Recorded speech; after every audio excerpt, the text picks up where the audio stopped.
이제 하나님의 말씀 보도록 하겠습니다. 창세기 12장 우리 계속해서 보게 됩니다.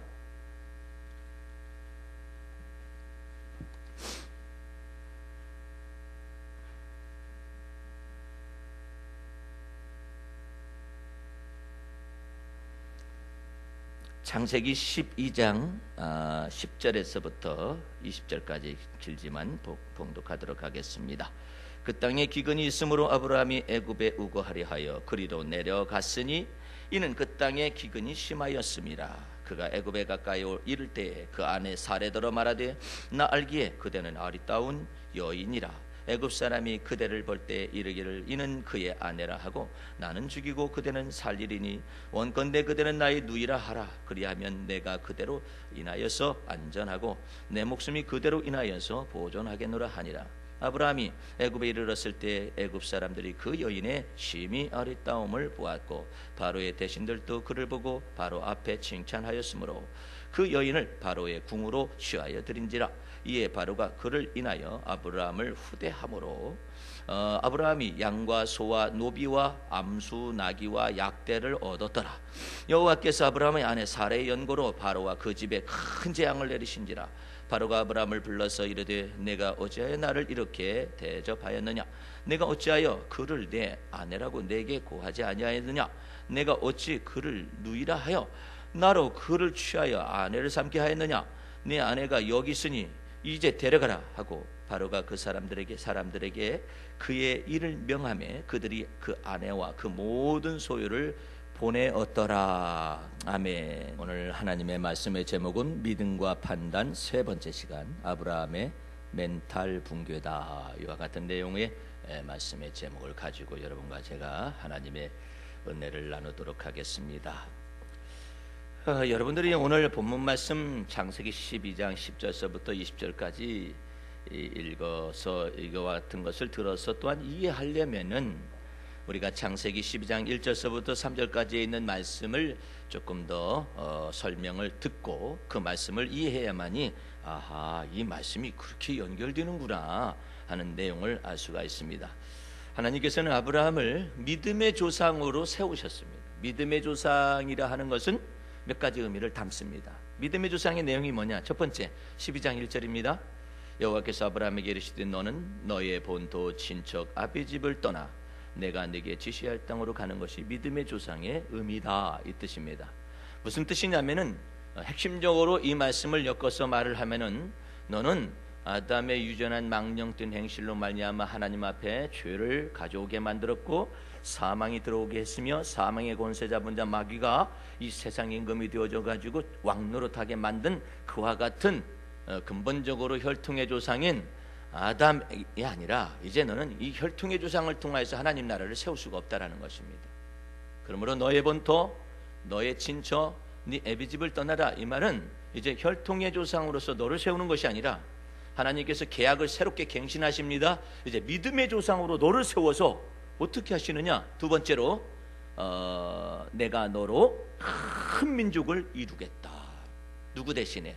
혈통의 조상 첫사람 아담의 혈통의 계보 말고 이제 아브라함을 통해서 믿음의 계보, 즉 하나님의 은혜의 계보, 족보를 쭉 세워나가가지고 누구에까지 이르게 만들려고 하냐면은 아브라함과 다윗의 자손 예수 그리스도의 세계가 종착역이 되어져 가지고 예수 그리스도로 말미암아서 온 세상의 죄악을 다 없애버리고 또한 하나님의 이 세상의 죄를 짊어지고 하는 하나님의 어린 양으로서 예수께서 오셔서 메시아로서 온 세상의 이 모든 것을 다 회복할 것에 관련된 내용을 지금 말하고 있는 내용이에요.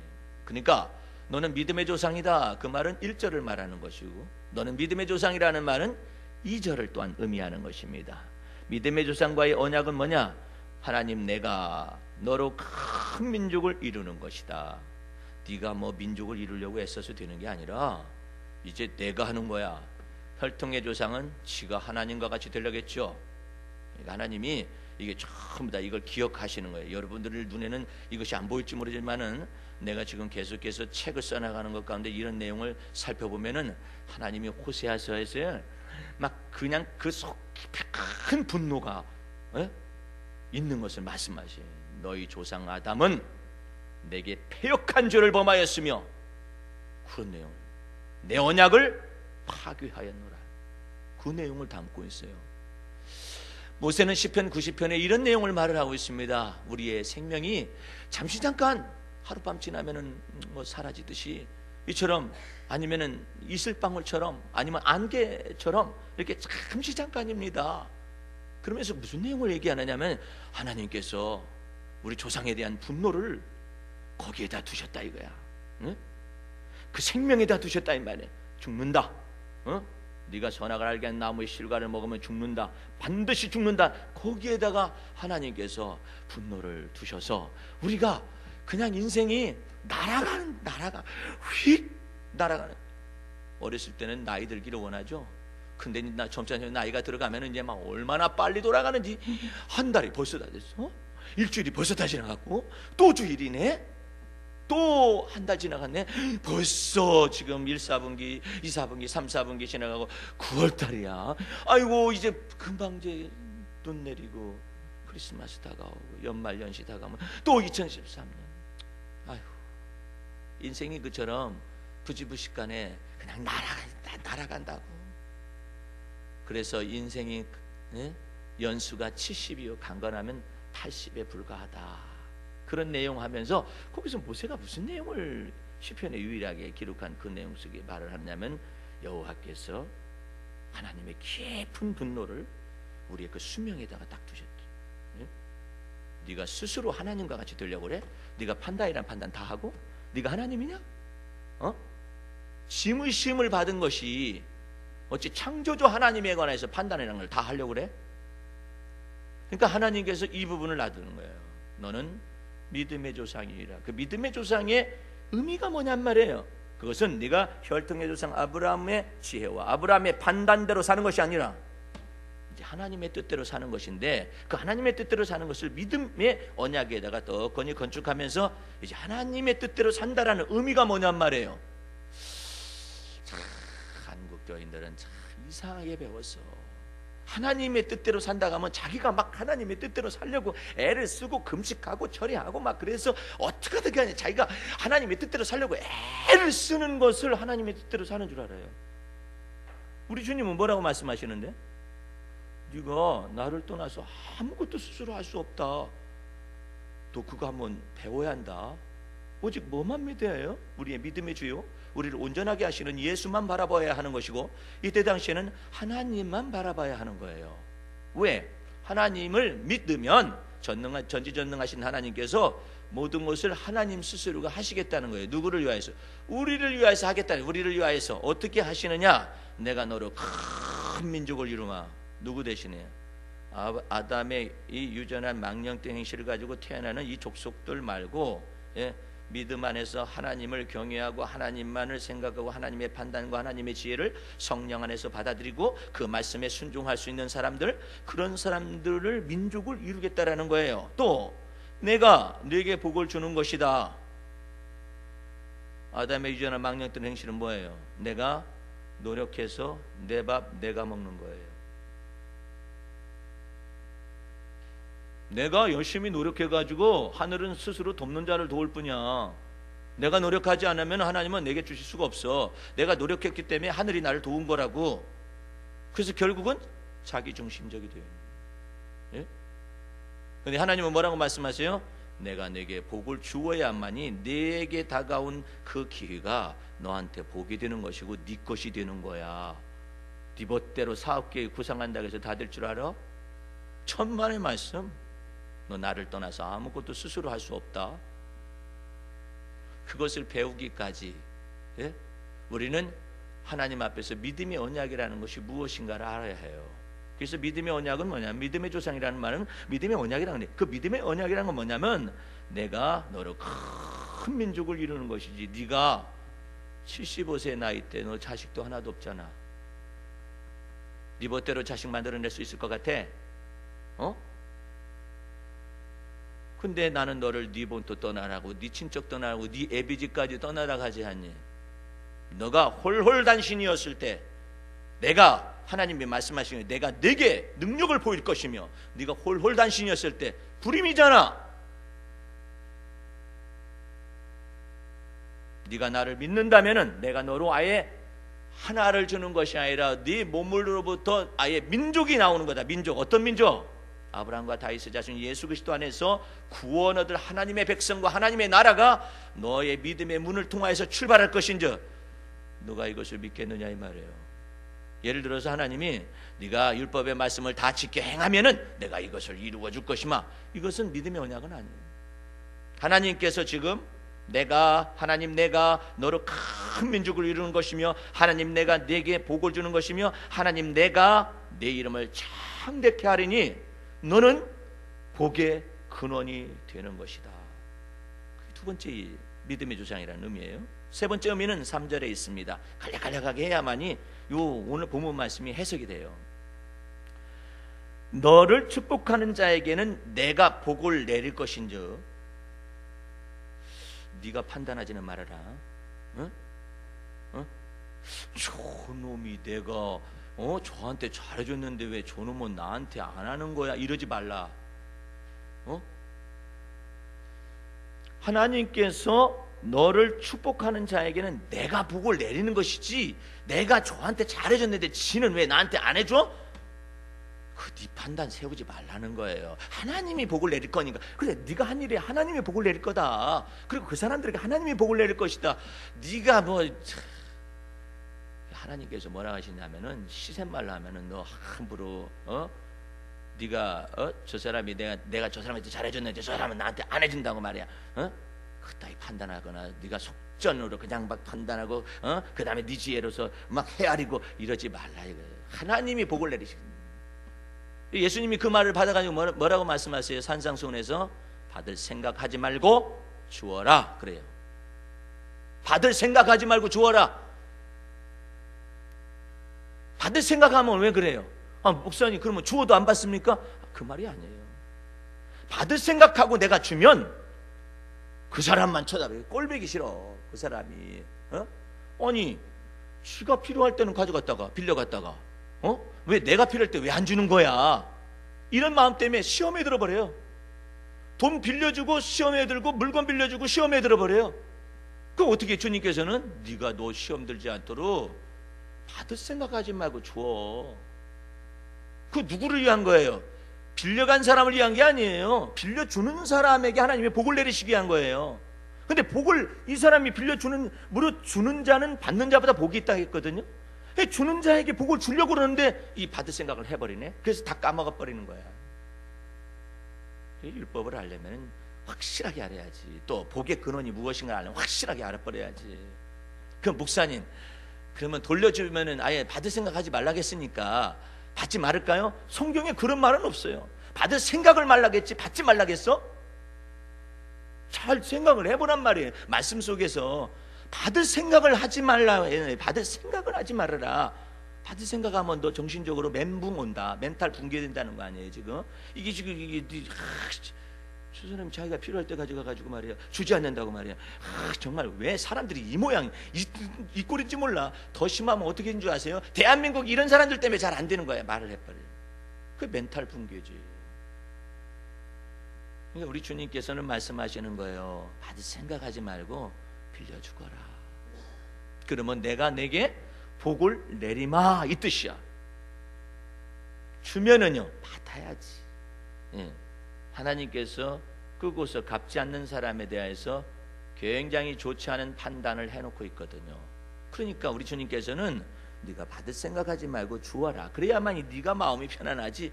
그렇지 않으면 너 그것 때문에 그냥 괴로움을 많이 당한다. 네 영혼이 피폐한다. 그래서 3절 말씀에 너 복 근원이 되려면 너를 축복하는 자에게는 내가 복을 내리고 너를 저주하는 자에게는 내가 저주하리니 네가 저주하지 말아라 이 뜻이야. 네가 왜 저주를 해? 네가 저주하기 때문에 하나님 내가 그 사람을 저주할 수가 없어. 그럼 하나님이 어떻게 하나? 아주 전도나 제 희한하리 있습니다. 악인이 앞에 있다 하다. 그런데 계속 그렇게 길이 날뛰고 저 사람 잡아 죽여야 한다고 저주해야 한다라고 그러면 하나님께서 공평하셔서 무슨 판단을 하시느냐면은 네가 너무 심하도다. 그리고 하나님의 말씀에서 어긋나기 때문에 저 사람이 항의할 공평을 너한테 일으켜주마. 이런 말 써요. 그 여러분들이 하나님 말씀을 완전한 지혜를 알아. 완전한 지혜를. 하나님이 저주하시겠는데 왜 네가 뚱얼뚱얼하면서 언제 봤는데 저희 언제 봤는데 저희 언제 이런 생각이 네 속에 있는데 어째 내가 그를 대신하며 어째 내가 돌아가 있냐? 어? 그런 내용이에요. 그 목사님 그러면 저희는 어떻게 하는 얘기입니까? 가만히 좀 있어. 그럼 하나님이 어떻게 하시겠다는 얘기입니까? 내가 만유의 주제이며 만왕의 왕이시며 만주의 주제가 되어서 내가 나임을 보여주마. 내가 하나님 됨을 너에게 보여주마. 그리고 너 주위에 있는 사람에게 보여주마. 그래서 내가 네 이름을 높여주마. 이런 뜻이거든요. 그게 믿음의 언약이에요. 그게 믿음의 조상이에요. 여러분들 잘 생각해봐요. 복받을 그릇이 되어져 가지고 있으면서 나는 왜 복을 못 받아 하고 있나요? 잘 생각해봐요. 믿음의 언약에 거하고 있으면서도 믿음의 언약에 거하지 아니해요. 그게 자기 판단, 자기 지혜, 자기 생각을 다 해가지고 살면서 하나님이 왜 나한테 복을 안 내리시는가 모르겠다고? 우리 주님께서 그러세요. 하늘에 계신 자가 웃으심이요. 예? 웃음이 나와요. 하나님이 하나님이 웃는다는 거죠. 하나님이 웃으면 어떤 일이 벌어지지 마세요? 마귀가 길길이 뛰지. 너는 하나님이 웃는 행동을 했다. 그러면서 그런 생각과 판단을 했어. 그러면서도 복 받기를 원해. 그러니까 우리 주님께서 복을 내리실 수 없다라는 거예요. 예? 그러니까 여러분들이 예수 그리스도를 믿어서 죄 사함을 얻었잖아요. 예수 그리스도를 믿어서 의롭다함을 받았잖아요. 그렇다면은 여러분의 마음과 생각 속에 하나님이 복을 내리실 믿음의 언약 안에 머물러 있어야 하나님이 모든 걸 다 시행을 하시는 거예요.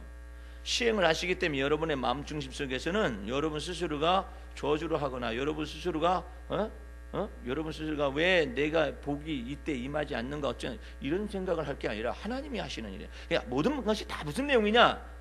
이 아담의 유전한 망령된 행실에 대해서 하나님이 완전히 다 뒤집는 얘기를 하시는 거예요. 내가 복을 내리고 내가 저주하는 것이다 이놈아. 네가 판단 다 해? 네가 네 지혜를 가지고 그렇게 그따위로 행동을 해? 하나님께서 그것에 대해서 분노가 있는 거예요. 그러므로 믿음 안에서 하나님이 모든 것을 다 하시면서도 이제부터는 네 판단과 네 지혜를 신뢰하지 말라는 얘기야. 응? 네 생각대로 다 되는 거야? 네 생각이 하나님의 생각이냐? 네 지혜가 하나님 지혜야. 하늘에 계신 자가 웃는 것이죠. 그래서 하나님께서 이 언약에 관해서 얘기하시는 거예요. 그럼 만약에 너가 이와 같은 언약을 잘 지켜서 네 판단과 네 지혜대로 행하지만 않는다면 내가 너의 뭐가 되느냐? 너의 방패가 되어주며 너희가 너의 상급이 되어주며 내가 너의 피난처가 되어주며 내가 너의 피할 바위가 되어주며 내가 너의 산성이 되어주시리니. 예? 이제부터 너를 건들 자가 없으리라. 예? 건들면 내가 이런 주님인 것을 믿고 있는데 네가 감히 건드려? 그는 저 사람을 건든 것이 아니라 네가 나를 건든 거다. 응? 내가 너희를 가만 놔둘 줄 아느냐? 만유의 주제가 되시고 만왕의 왕이신 하나님께 가만 놔둘 줄 알아? 이렇게 되는 거예요. 그런데 아브라함이요 이와 같은 하나님을 믿었어요. 그래서 아브라함이 이와 같은 하나님을 믿을 때 행동한 행동은 너무나도 아름다운 것들을 기록이 됩니다. 첫 번째로 하나님의 말씀을 믿고 가나안 땅으로 들어갔습니다. 예? 적과 꿀이 흐르는 가나안 땅으로 들어갔어요. 들어갔는데 거기에 아직 때가 안 됐기 때문에 하나님의 때라는 건 참 길기도 길지만 어쨌든 때가 아직 안 됐어요. 안 됐기 때문에 그 가나안 땅에 다른 가나안 족속들이 좀 남아 있었어요. 그리고 그 가나안 땅에 죄악이 아직 이렇게 번성하지 않았어요. 죄악이 번성하게 되면 이것을 완전히 다 멸절을 시키되 하나님은 공의로우신 하나님이시기 때문에 이 사람들을 멸절시킬 만한 충분한 이유가 있어야 이 가나안 땅을 군사를 보내가지고 하나님의 백성과 이 군대를 보내가지고 가나안 족속을 전부 다 멸절시키면서 다 쫓아내가는 그래가지고 이 가나안 땅을 하나님께서 이게 다 주시겠다는 뜻 아니에요. 그러는데 아직까지는 죄가 차지 않았어요. 그래서 하나님하고 아브라함과 언약만 했잖아요. 근데 그 언약을 쫓아서 아브라함이 순종했어요. 그래서 가나안 땅으로 75세 되던 해에 들어갔습니다. 나이도 많은 때에 들어간 셈이죠. 그럼 왜 나이 많은 사람을 택했을까요? 나이를 젊은 사람을 택하면은 나중에 하나님께서 모든 일을 행해도 무슨 말을 하느냐면은 이게 내 손과 내 힘과 내 능력과 내 지혜와 내 판단으로 이 모든 걸 다 이루었다라고 할 것이기 때문에 하나님이 적절하게 나이가 많은 75세 때 아브라함을 부른 거예요. 그리고 자식도 없어. 그리고 불임이야. 그런 사람을 정확하게 선택하되 마음속에 믿음이라는 하나님의 나라에 보이지 않는 나라를 계시하시고 환상으로 보여주어도 믿을 만한 사람을 우리 주님께서 선택을 하신 거예요. 예. 선택을 하셨지만은 여전히 혈통의 조상 아담처럼 자기 판단, 자기 생각이 적절하게 있는 사람을 주님께서 선택하신 거예요. 그러나 어쨌든 아브라함은 마음속에는 자기 머릿속에는 아직 바뀌어지진 않았을 망정 마음속에는 하나님의 말씀을 믿었어요. 믿어가지고 가나안 땅까지 들어갔 다음에 한 일이 있습니다. 아브라함이 두 가지 일을 했어요. 이게 굉장히 중요한 것입니다. 여러분들 이거 잊지 마세요. 첫 번째로는 아브라함이 번제단을 쌓았어요. 이 번제단을 쌓아가지고 하나님 앞에 짐승을 잡아가지고 제사를 올린 거예요. 다 제사를 드린. 이거 굉장히 중요한 것입니다. 여러분의 가정 속에 제사가 시행이 되기 시작하고 예배가 시행이 되기 시작하고 여러분의 몸속에서 몸으로 드려지는 산 제사가 시행이 되기 시작하면은 하나님께서 여러분에게 아낌없이 하나님의 보고를 열고서 부어주실 준비가 갖추어져 있는 것인데 아브라함이 다른 건 못해도 마음속에서는 하나님의 말씀을 다 받아들이고 번제단을 쌓았어요. 그 제사를 다 드리고 난 다음에 두 번째 한 얘기가 있어요. 한 것이 있어요. 그게 뭐냐면 여호와 하나님의 이름을 불렀더라. 하나님이시여 하나님이 말씀하신 대로 제가 가나안 땅에 들어왔나이다. 그리고 여기서 하나님 앞에 제단을 쌓았나이다. 무슨 뜻이냐? 이것은 곧 저와 저희 후손들에게 주시는 바 하나님의 언약의 장소이며 이 땅을 하나님께서 장차 주실 것을 마음속에 믿습니다 라는 뜻이에요. 그게 하나님의 이름을 부른 거예요. 하나님의 이름을 부르는 거예요. 하나님의 이름을 부르는 거예요. 저도 저기 가가지고 하나님의 이름을 부르고 앉아 있습니다. 뭐 있어야 말이지. 네? 여기서 저기로, 저기서 여기로, 여기서 저기로, 저기서 여기로 이렇게 다니기만 하고 그냥 주님 앞에서 하나님의 이름만 불러요. 네. 그런데 아브라함이 그곳을 잘했어요. 그런데 이게 굉장히 중요한 것입니다. 너희가 구주 예수 그리스도를 주님인 것을 마음으로 믿고 입으로 시인하면 너희의 믿는 바가 그대로 시행될 것이다 라는 말씀이 있거든요. 이처럼 이와 같은 아브라함이 마음속으로는 그렇게 믿었어요. 예. 이게 굉장히 중요한 것입니다. 마음속으로 이게 믿고 그것이 아직 이루어지진 않았지만은 하나님은 이 땅에서 내게 약속한 모든 것, 후손에게 약속한 모든 것을 능히 다 주실 수 있는 분이십니다라고 딱 인을 치는 거예요. 그 속설에는 세상 사람들은요, 그 남의 집에 가면 남의 집에 가서 그 이렇게 실례를 하러 화장실에 들어가잖아요. 그러면 자기 복이 그 집으로 다 간다라고 생각을 합니다. 그런 얘기 못 들어봤어요? 예, 그 집에 가가지고 내가 그 소변을 보게 되면 그 집이 복을 다 받는다고 이렇게 생각을 하는 그런 습관들이 있었거든요. 예. 그랬는데 어쨌든 아브라함은 이 부분에 있어서는 마음으로는 이게 되는 겁니다. 이게 마음으로는 되는데 문제는 뭐냐? 여기가 안 되는 거야. 마음으로는 되는데 이 부분이 안 되는 거예요. 이 부분에서 이제 뭐가 나타나느냐? 이 부분이 남은 부분이 이 부분이 아담의 유전한 망령된 행실이라고 여겨지는 선악간의 판단, 자기 지혜가 여기서 움직이는 것입니다. 예? 그것이 바로 오늘 본문 말씀입니다. 자, 아브라함이 마음의 믿음으로 말미암아 행한 것은 그대로 있는데 이제 머릿속의 생각을 주께서 이제 달아보십니다. 9절 말씀, 10절 말씀. 그 땅에 기근이 있으므로 아브라함이 애굽에서 우거하려고 이게 점차 그 땅에서 이제 애굽 땅으로 이제 남쪽으로 이제 내려간 것입니다. 그가 11절 말씀에 그가 애굽에 가까이 이를 때 그 안에 사례더러 말하되 나 알기에는 그대는 아리따운 여인이라 애굽 사람이 그대를 볼 때 이르기를 이는 그의 아내라 하고 나는 죽이고 그대는 살리리니 원컨대 그대는 나이도 이러하라 그리하면 내가 그대로 인하여 안전하고 내 목숨이 그리하리라. 참, 아브라함은요 참 흥미진진한 사람입니다. 그리고 75세가 됐는데도요 굉장히 그 생각하는 바와 감정 쓰는 것이 어린 아이들 같습니다. 예? 어린 아이들 같아요. 근데 그 아브라함이 얘기합니다. 그 영어 성경을 뒤져보면은 날기에 이 말이요 아주 재미나게 번역이 되어 있는데 I know that 계속 I know that 내가 다 안다 이거예요. 뭘 아느냐? 희한한 것은 당신 you are a woman, beautiful, 아니 beautiful in appearance. 그러니까 당신은 외모로 너무나 아름다운 것을 나는 알아 이 말이에요. 이게 지금 웃깁니다. 이 가정 아주 웃기는 가정이에요. 나 알기에 이 왕자병하고 공주병이 연합된 가정입니다. 나 알기에 당신처럼 아름다운 여자가 또 있겠는가. 아브라함이 나이 75세 때 이와 같은 행동을 하고 있고요. 사고방식을 하고 있고요. 사라 나이 10살 차이니까 65세 때 이 난리를 치고 앉아 있습니다.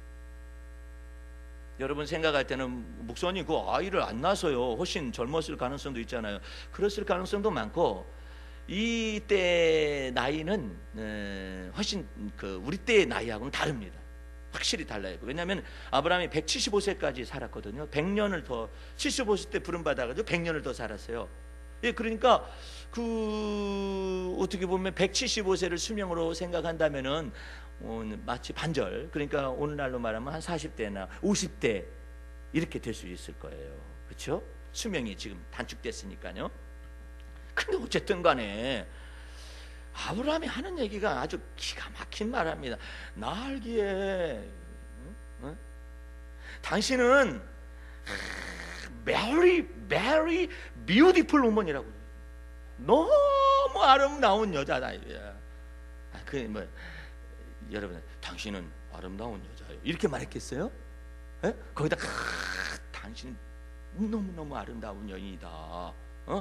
내가 생각할 때도 다른 사람이 사례가 물었을 거예요. 다른 사람이 아니 내 생각에도 잘 논다 잘 놀아. 그러면서 이 아브라함의 아내 사례에 대하여서 fair woman이라고 성경은 또 쓰여요. fair woman이 뭐냐면은 아주 beautiful하다고 그러고 아주 그냥 금발머리에 하얀 피부색을 가진 여인을 fair woman이라고 그런대요. 예? fair. 그는 말을 갖다 쓸까 그랬는데 어쨌든 그 말을 쓰는 거예요. 그러니까는 막 하얀 피부에 배꼽같이 하얀 피부에 금발을 해서 아주 그냥 반짝반짝거리는 아름다움을 가진 그런 여인이라는 것이죠. 그것을 아브라함이 말합니다. 나 알기에 다른 사람이 말하면은 다른 사람이 인정하니까 그렇다 하지만 당신은 이렇게 물어볼 충분한 사례입니다. 당신은 어떻게 생각하는데? 능청스럽게 묻죠. 완전히 그 멘붕 클럽이라는 것이 개그 콘서트에 있어요. 오늘 저녁 때 하니까 개그 콘서트에 가셔서 멘붕 클럽이라는 그것을 꼭 보시고 이제 주무세요. 근데 여기 이렇게 되어 있는 거예요. 그래가지고 그 얘기를 하니까 사례는 그 얘기를 듣는 순간에 아브라함이 무슨 얘기를 해도 다 통과야. 미쳤죠. 예?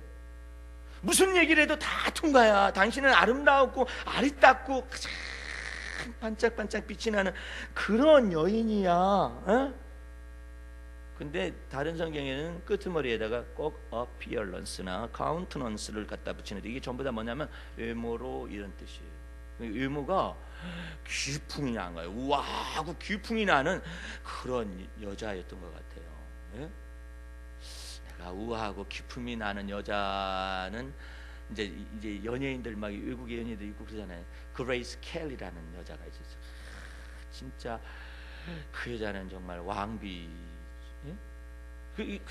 그런 기품이 난다고 하니까 나중에 하나님께서 이름을 지어주셨잖아요. 당신 이름은 사례가 아니라 너희 이름은 사례가 아니라 왕비 이름을 지어줘요. 사라다 해가지고 왕비 이름을 다 지어주잖아요. 하나님께서도 참 사차원에 계셔서 그러신지 전부 다 이래. 근데 이게 4차원 성격이요. 우리 사람 얘기 좀 하십시다. 하나님 얘기는 내버려두고. 4차원 성격이요, 굉장히 순진무구하고 때로 아름답습니다. 예? 근데 지금 아브라함이 이 난리를 치고 앉아 있고 살해도 거부하지 않습니다.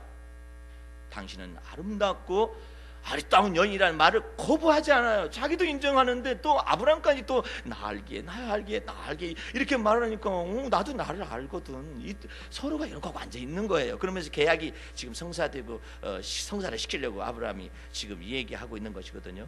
근데 이 4차원 성격인 셈인데, 이 4차원 성격에 죄가 들어와서 문제지, 이 4차원 성격은 어떻게 보면 영에 속한 생각의 많은 부분이 4차원 성격이에요. 생각해 보세요. 아브라함아, 너는 너의 본토, 너의 친척, 너의 아비 집을 떠나 내가 내게 지시할 땅으로 가라 한다 그래서 가. 4차원이지. 예? 내가 내게 복을 줄 것이나 믿어? 어떻게 뭘 보고 믿어?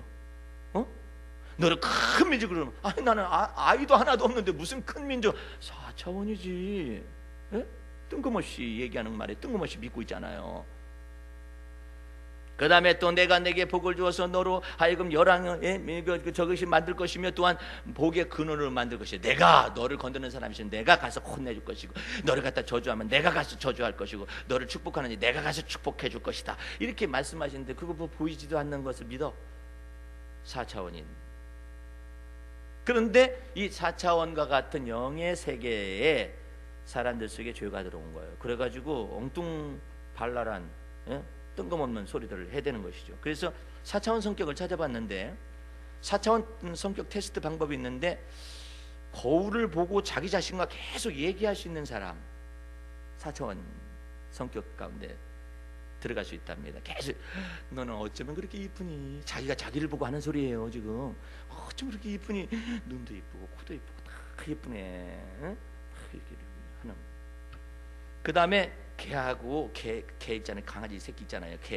개하고 눈싸움을 계속해서 하는 사람, 이 사람 분명히 4차원. 고양이도 해당이 되겠죠. 새끼 돼지도 해당이 되겠죠. 너는 어쩌면 그렇게 이쁘냐, 저거 어이구 귀여운 것도 저거 하면서 그렇게 4차원이라는.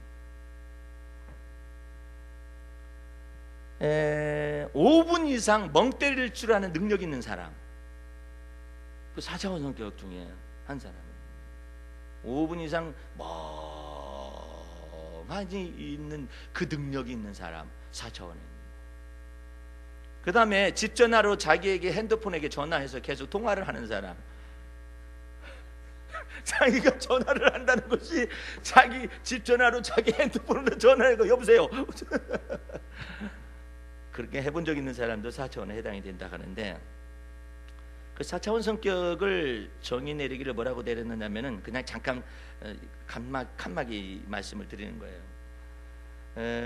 어딘가 명하고 주제와는 다른 뜬금없는 말을 많이 하는 사람을 4차원 성격이라고 하는데, 그 사람은 엄밀히 말하면 ADHD, 즉 주의력 결핍 과잉 행동 장애를 앓고 있는 거예요.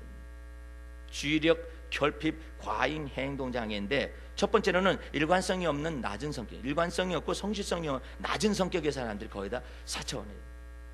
그래서 일관성이 없어가지고 순간순간 떠오르는 충동적인 말을 해짓기 때문에 주제가 오락가락해. 이거 했다가 저 말했다가 저 말했다가 이 말했다가 4차원이랍니다.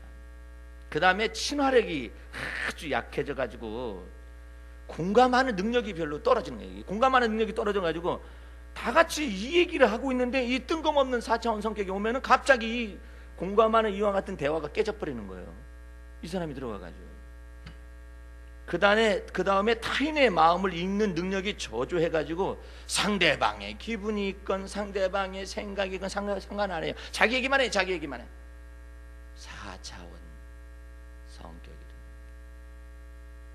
그래서 상대방과 맞춰서 대화가 불가능하고, 자신만의 정신세계, 자신만의 정서적인 세계 속에서 말을 하기만 하고 그런 사람들이 4차원 성격을 가지고 있답니다.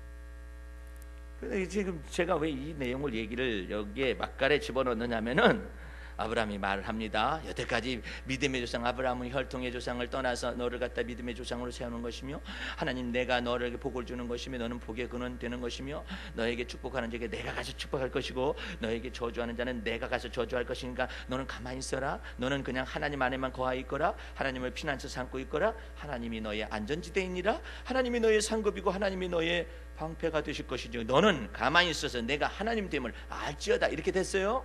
언약이 됐어요. 근데 아브라함이 갑자기 애굽이라는 큰 도시로 내려가니까 겁이 난 거예요. 겁이 나가지고 말을 합니다. 나 알기에는 그대는 아주 아름답고 아리따운 여인이지 한수. 그러니까 사라는 무슨 말을 해도 다 통과합니다. 예. 그 다음에 아브라함이 무슨 무거운 말을 할지 몰라도 그래 어째 다 통과합니다. 두 번째, 이제는 두 번째 단계에 뭐라고 말하냐면은 12절 보세요. 애굽 사람이 그대를 볼 때에 이르기를 이는 그의 아내라 하고 나는 죽이고 그대는 살릴 것이다. 그러니까 사라가 깜짝 놀랍니다. 당신 죽으면 안 되는데 이래. 내용이 뭔지도 몰라. 사라는 그냥 당신은 아리따운 여자라고 말하면은 그냥 그 다음부터는 어찌할 바를 몰라가지고 내용은 생각을 못해요.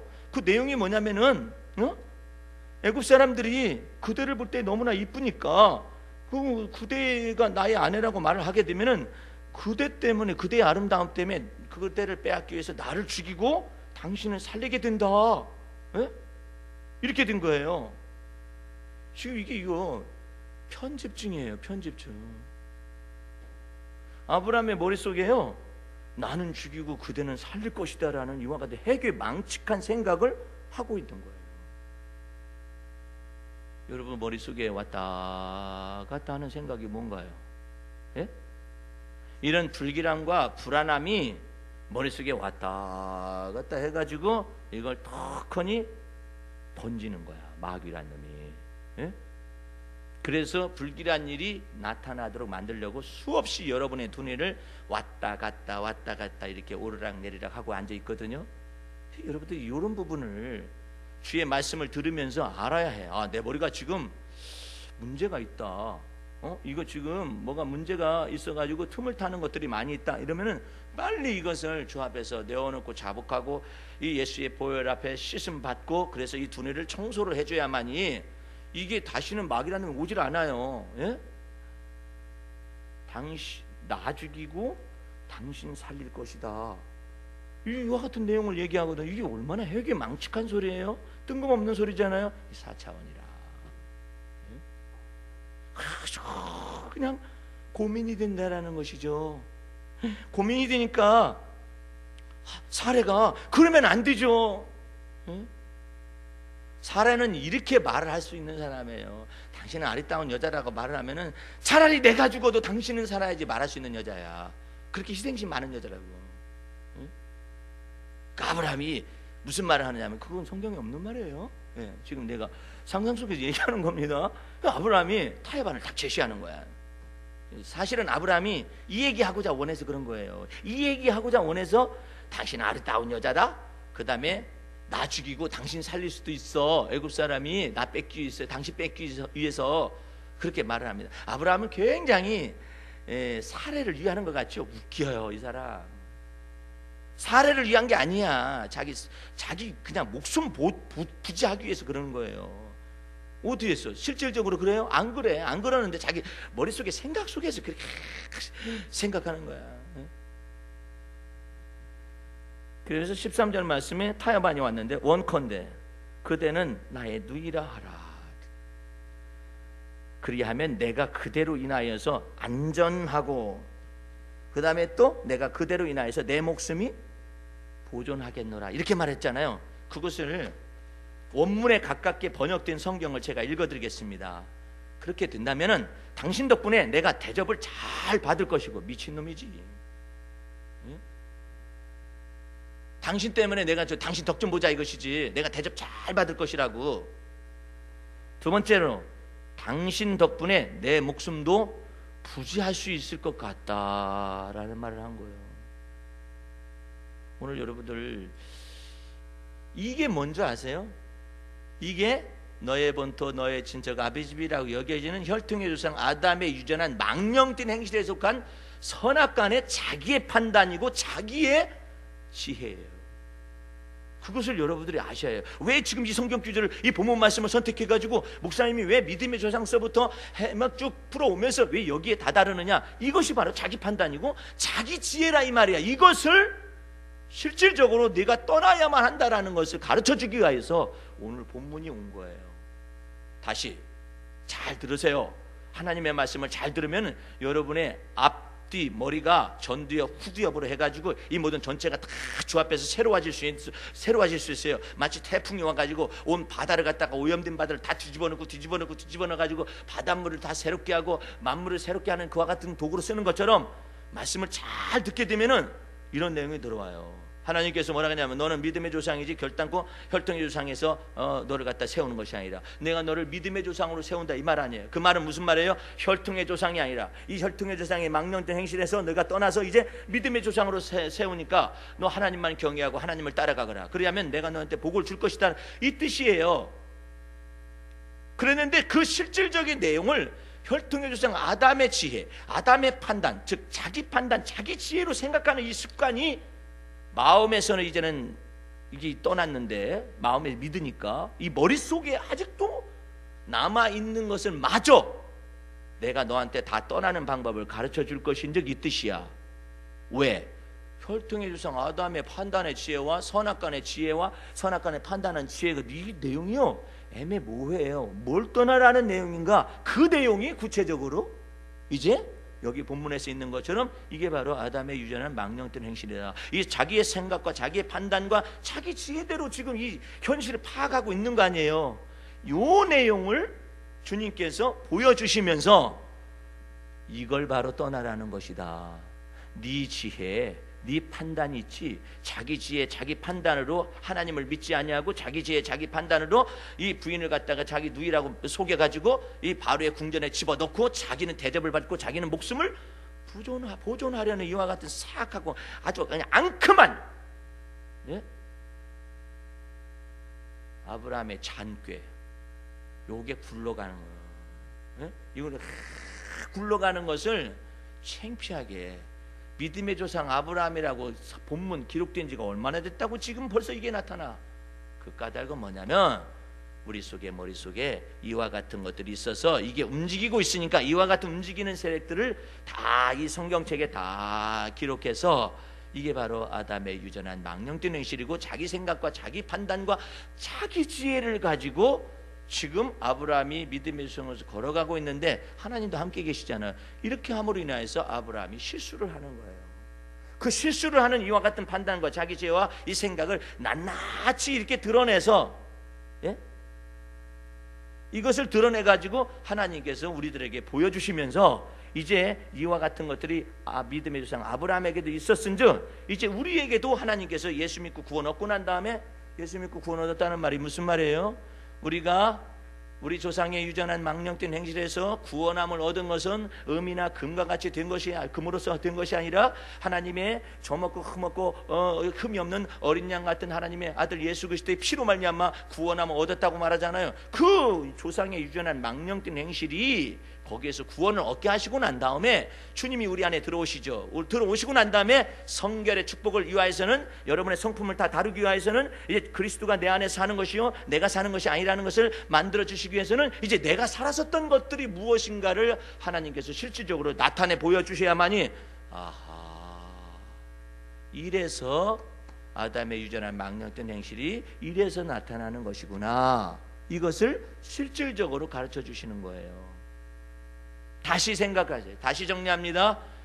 하나님께서 우리를 조상의 유전한 망령된 행실, 첫사람 아담의 유전한 망령된 행실을 구속한 것은 마지막 아담 되시는 그리스도께서 오셔서 예수 피 십자가에 흘려 죽으심으로 말미암아 그 피를 믿는 자들에게 죄사함을 주시고 의롭다함을 주어서 하나님의 성령이 우리 안에 거하게 하시고 하나님의 자녀가 된 권세를 주셨어요. 그래서 구원을 얻었어요. 그래서 성령이 그리스도 안에서 내 안에 들어와 계셔서 뭘 다루시느냐? 이제 우리들의 성결한 열매, 우리들의 하나님의 성품에 참여케 하기 위해서 우리 속에서 아담의 혈통대로, 아담의 지혜대로, 아담의 판단대로 조상의 유전한 망령된 행실을 가지고 내 판단, 내 지혜와 판단으로 내 경험으로 살았던 이 모든 것을 전체를 우리 주님께서 이제는 다 이제 드러내셔 가지고 이게 바로 이것 때문에 너 십자가에 너와 내가 죽은 거야. 이런 것들 다 가르쳐 주심으로 말미암아서 하나님께서 이제부터는 너 이것 떠나가게 하기 위해서 드러낸 것이다. 정죄하지는 않는다. 이 모든 것 다 죄사함 받은 것이다. 그래, 죄사함 받은 것이지만은 이것을 드러내는 까닭이 무엇입니까? 재차 말하는 것이 무슨 뜻입니까? 재차가 아니라 처음이지. 예?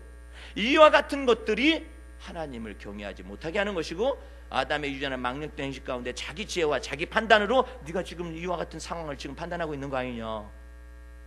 아니, 너 알기에 네 아내가 아름답다 하지만은 그럴 수도 있다.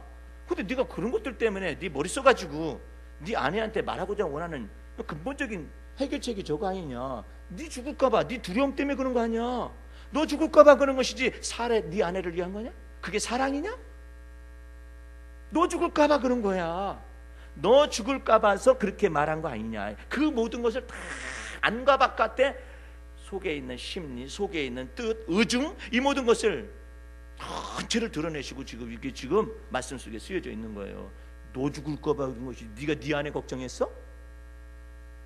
너 죽을까봐 그런 것이잖아. 응? 그 아브라함의 이와 같은 내용들을 다 드러내시면서 우리에게 보여주시면서 이와 같은 내용들이 우리에게 있다라는 거예요. 예? 우리에게 있기 때문에 이와 같은 것 속에서 비록 아브라함이 실수를 하고 있어요. 자기 꾀와 자기 판단과 자기 경험과 자기 판단과 지혜로서 이처럼 실수하고 있잖아요. 실수함에도 불구하고 하나님은 언약을 지키시겠다라는 거예요. 너를 축복하는 자에게 내가 축복할 것이며 너를 저주하는 자에게 내가 저주하리니, 이와 같은 언약을 지키시겠다라는 거예요. 그래가지고 아브라함의 실수 때문에 자기 아내가 끌려갔어요. 아름다움이 궁중에까지 들려갔어요. 그래가지고 끌려갔어요. 끌려가가지고 동침하기 전에 하나님께서 거대한 재앙을 준비했다고. 거대한 재앙을 준비했어요. 애굽의 집안 속에. 그러니까 그 내용은 잘 안 나타나 있어요. 근데 거대하고 큰 재앙이 나타났어요. 나타나니까 이 애굽의 바로가 사라와 더불어서 동침하려다가 이건 큰 문제가 있다. 문제가 있는 결혼이다. 결혼? 이와 같은 침수에까지 들어갈 정도로 되는 거 보니까 분명히 아브라함이 전부 다 인정한 거예요. 내 누이입니다. 자기 아내 팔아먹는 거예요. 네 누이가 아름답구나. 내가 취하려고 하는데 어떻게 생각하느냐. 제 누이입니다. 제 누이. 바보 천치 같은 일. 그래가지고요, 계약이 성립된 까닭을 어떻게 알 수 있느냐 하면은 아브라함에게 바로가 사라와 동침하기 전에 뇌물을 다 줬어요. 다 줬어요. 그게 16절에 나와 있습니다. 이에 바로가 그를 인하여 아브라함을 후대하였으므로 아브라함이 양과 소와 노비와 암수 나귀와 약대를 얻었더라 그러잖아. 그래서 하나님은 사람을 정직하게 지으셨는데 하나님의 형상으로 사람이 꾀를 내고 있는 거예요. 그래서 그 멍해가 우리 머릿속에 가득합니다. 이제 여러분은 나는 저 앞에서 생각할 때 하나님의 성령께 우리 마음께 부으신 까닭은 이제 네 뜻과 네 판단과 네 지혜대로 살지 말고 하나님을 경외하고 하나님을 믿는 믿음 안에서 선악간의 판단을 하나님이 하실 것까지 믿으면서 살으라, 이 뜻이거든요. 그렇게 살게 되면은 우리 하나님께서 너의 원수와 내가 원수가 될 것이며 너를 축복하는 자와 내가 축복하는 그런 관계를 성성해 줄 것이라고 말을 하고 있거든요. 그랬다가 바로가 동침하기 전에 깨달은 거예요. 이거 무슨 문제가 있다. 문제가 있어가지고 아브라함을 불러가지고 몇 가지를 이렇게 말을 합니다. 18절에 바로가 아브라함을 불러서 이르되 내가 어찌하여, 첫 번째 어찌하여 나를 이렇게 대접하였느냐. 나쁜 놈, 그 뜻 아니에요. 또 두 번째, 네가 어찌하여 그를 네 아내라고 내게 고하지 아니하고 속였느냐, 이 말이에요. 나쁜 놈. 내가 어찌하여 그를 누이라 하여 나로 그를 취하여 아내를 삼게 하였느냐. 이런 말을 다 꾸지람을 받는 것이죠. 여러분들 이런 꾸지람을 들을 때 아브라함은 들어도 쌉니까 안 쌉니까? 싸죠. 이게 싸죠. 이게 들어도 싸다 이놈 자식. 그렇게 망신살을 펼쳐지는 까닭이 뭐냐면 우리 주님께서 이와 같은 것 속에서 아브라함을 가르치기 위해서 그래요. 그러나 하나님은 그와 같은 아브라함이 약점을 가지고 있고 실패를 이와 같이 하고 있을 동안에도 하나님은 여전히 아브라함에게 약속을 지키셔서 아브라함의 아내가 이와 같은 동침하기 전에 하나님이 큰 재앙을 내리셔가지고 바로의 손에서 벗어나게 하는 장면을 볼 수가 있습니다. 20절 말씀에 바로가 사람들에게 그의 일을 명하며 그들이 그 아내와 그 모든 소유를 보내어 주었더라, 이렇게 말씀이 쓰여져 있습니다. 오늘 여러분들 저 앞에서 우리의 죄가 무엇입니까? 라고 묻는 분들이 있어요. 그것은 범사의 주님을 믿지 아니하고 자기 지혜 자기 판단대로 사는 것을 죄라고 말을 합니다. 생각과 마음을 다시 먹으세요. 내가 예배당에 참석을 못했으니까 큰 죄 범했다, 그것도 있어요. 근데 그렇게 나타나는 그런 것만이 문제가 아니라 내가 11조를 떼먹었다, 그것도 죄라고 할 수가 있어요. 그건 결과예요. 그 원인이 뭐냐면 내 생각과 내 판단대로 판단했기 때문에 그런 현상이 발생하는 것입니다. 내 생각과 내 판단대로 생각한 거예요. 내 생각과 내 판단대로 모든 일을 갖다가 전부 다 판단하고 지 멋대로 사는 거예요. 그것을 보고 죄라고 표현합니다. 이제부터는 여러분의 믿음의 주요, 여러분을 온전케 하시는 이 예수만 바라보는 것을 평상시에 범사에 연습하시기 바랍니다. 그래서 주님을 바라보게 되면 주님이 말씀하셔요. 내가 내게 복을 주어서 너로 큰 민족을 이룰 것이며 내 이름을 창대케 하리니 너는 복의 근원이 될 것이라. 이와 같은 복의 축복의 언약을 하고 계시잖아요. 하나님께서 이를 행하시고 지어 성취하시겠다고 약속하십니다. 이런 놀라운 은혜 가운데 거하셔서 하나님의 복음의 말씀에 합당한 놀라운 삶을 거하셔서 주님의 은혜와 축복의 놀라운 노선에 설 수 있기를 주의 이름으로 축원합니다. 기도하겠습니다.